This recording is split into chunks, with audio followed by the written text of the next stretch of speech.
국민연금 200만 원 받으면 노후 걱정 끝이라고요? 아닙니다. 실제 통장에 찍히는 건 이 금액뿐이거든요. 상위 0.7%라는 화려한 연금왕 타이틀 뒤엔 세금, 건보료, 요양보험료라는 무서운 진실이 숨어 있습니다. 오늘 200만 원이 대체 얼마까지 줄어드는지 1원 단위까지 계산해 드리고 내 소중한 돈 지키는 필살기 전략 3가지까지 한 번에 정리해 드릴게요. 결론부터 말씀드리면 국민연금 200만 원 받는 분들 서류엔 분명 200만 원인데 내 연금의 15%에서 20%가 구경도 하기 전에 증발해 버립니다. 평생 성실하게 일해서 얻은 연금왕의 결과치고는 참 허무하고 속상한 숫자 아닌가요? 더 기막힌 사실은요, 내 귀한 돈을 떼어가는 곳이 한 군데가 아니라는 겁니다. 연금공단이 알아서 다 떼고 남은 걸 주겠지 생각하셨죠? 아닙니다. 두 기관이 여러분의 통장을 따로따로 노리고 있어요. 국민연금공단은 세금을 먼저 떼어가고 건강보험공단은 건보료와 장기요양보험료를 별도로 청구합니다. 내 노후 자금을 야금야금 쪼개가는 이 무서운 항목들 딱 3가지만 기억하세요. 첫째, 연금소득세. 둘째, 건강보험료. 그리고 마지막으로 많은 분이 놓치는 장기요양보험료입니다. 이렇게 중요한 정보 몰라서 손해보시는 일 없게 구독, 좋아요로 응원해주시면 앞으로도 여러분의 소중한 노후 자금 효녀가 확실하게 지켜드릴게요. 그런데 대체 왜 이렇게 많이 나오는 걸까요? 지금부터 그 상세한 계산법 낱낱이 파헤쳐 볼게요. 여러분, 국민연금 월 200만 원 받는 게 얼마나 어려운 일인지 아시나요? 2026년 현재 수급자가 750만 명을 넘었지만 그중 200만 원을 받는 분은 고작 0.7%, 약 8만 명 정도입니다. 100명 중 1명도 안 되는 그야말로 연금 끝판왕들만 누리는 자리인 거죠. 대한민국 평균 수령액이 60만 원대인 걸 생각하면 200만 원은 그야말로 평생의 성실함을 증명하는 가장 명예로운 훈장입니다. 하지만 안타깝게도 나라에서는 이걸 고소득으로 보고 세금과 건보료라는 잣대를 들이대며 쪼개기 시작합니다. 내 소중한 연금을 가장 먼저 낚아채가는 첫 번째 주인공 누구일까요? 바로 연금소득세입니다. 아니, 내가 낼 때 세금 다 냈는데 받을 때 또 내라고? 억울하시죠? 도대체 왜, 그리고 얼마를 가져가는지 지금 바로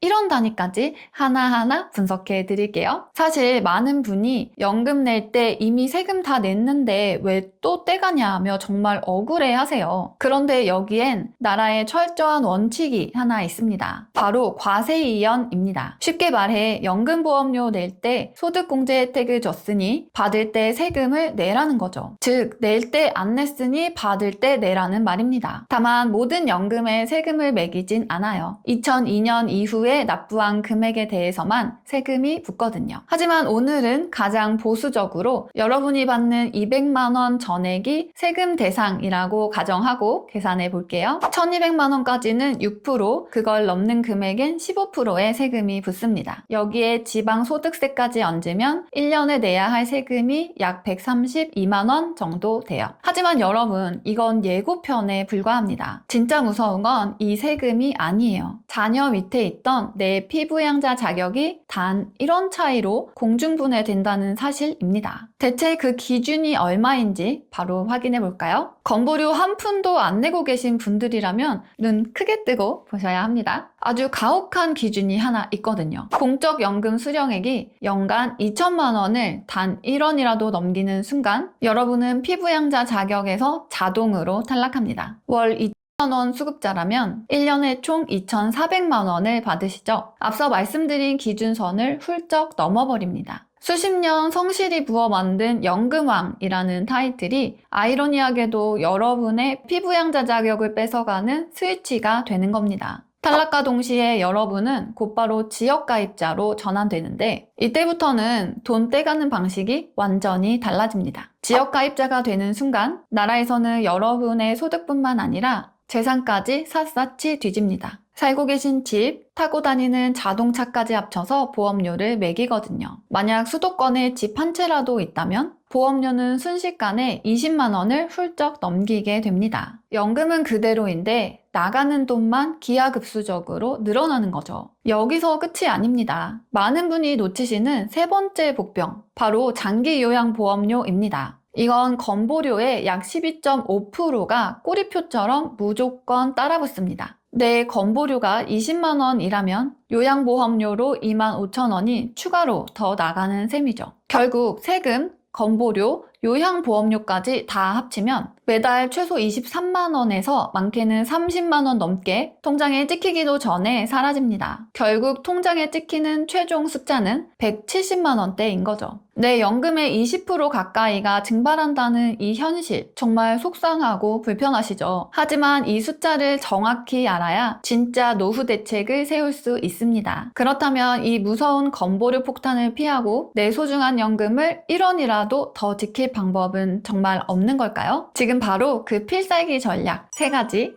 공개할게요. 가장 효과적인 첫 번째 전략은 피부양자 자격을 유지하기 위해 연금 수령 시기를 조절하는 겁니다. 보통 연금을 늦게 받으면 액수가 커져서 좋다고들 하시죠? 하지만 월 200만 원 수준의 고액 수급자라면 오히려 조기 노령연금을 진지하게 고민해 보셔야 합니다. 연금액을 조금 줄여서라도 연간 수령액을 2천만 원 이하로 맞출 수 있다면 매달 수십만 원씩 나가는 건보료 폭탄을 원천 차단해 결과적으로는 훨씬 더 많은 실속을 챙길 수 있기 때문입니다. 두 번째는 부부 맞벌이 연금 전략입니다. 국민연금은 한 사람의 연금을 임의로 나눌 수는 없지만 부부가 각자 연금을 준비해서 수령액을 분산시키는 게 핵심입니다. 만약 한 명이 200만 원을 몰아서 받으면 세금과 건보료 폭탄을 맞지만 부부가 각자 100만 원씩 나눠받도록 미리 준비한다면 둘 다 비과세에 피부양자 자격까지 지킬 수 있습니다. 아직 연금 받기 전인 분들이라면 이 점을 꼭 기억해서 부부가 함께 준비하셔야 합니다. 마지막 세 번째는 임의 계속 가입 제도를 활용하는 겁니다. 만 60세가 넘어도 연금을 계속 납부해 기간을 늘리면 나중에 받는 금액도 올라가지만 세금을 매길 때 유리하게 작용하는 기간 비중을 높이는 효과도 있습니다. 마지막으로 오늘 꼭 기억하셔야 할 3가지 정리해 드릴게요. 첫째, 실제 수령액은 170만 원대입니다. 둘째, 연 2천만 원 넘으면 건보료 폭탄 주의하세요. 셋째, 결국 내 손에 쥐는 실제 금액이 진짜 내 돈입니다. 오늘 배운 전략으로 내 연금 꼭 지켜내시길 바라며 저는 다음에도 여러분의 노후 자금 지키는 알찬 정보로 인사드릴게요. 오늘 내용이 도움되셨다면 구독, 좋아요, 알림 설정까지 꼭 부탁드리고요. 이 정보가 주변 분들에게도 큰 힘이 될 수 있으니 공유도 잊지 말고 해주세요. 궁금한 점은 편하게 댓글 남겨주시면 제가 하나하나 읽고 직접 답변 도와드릴게요. 우리 아버님, 어머님 오늘도 건강하고 행복하세요. 지금까지 친절한 효녀였습니다. 감사합니다.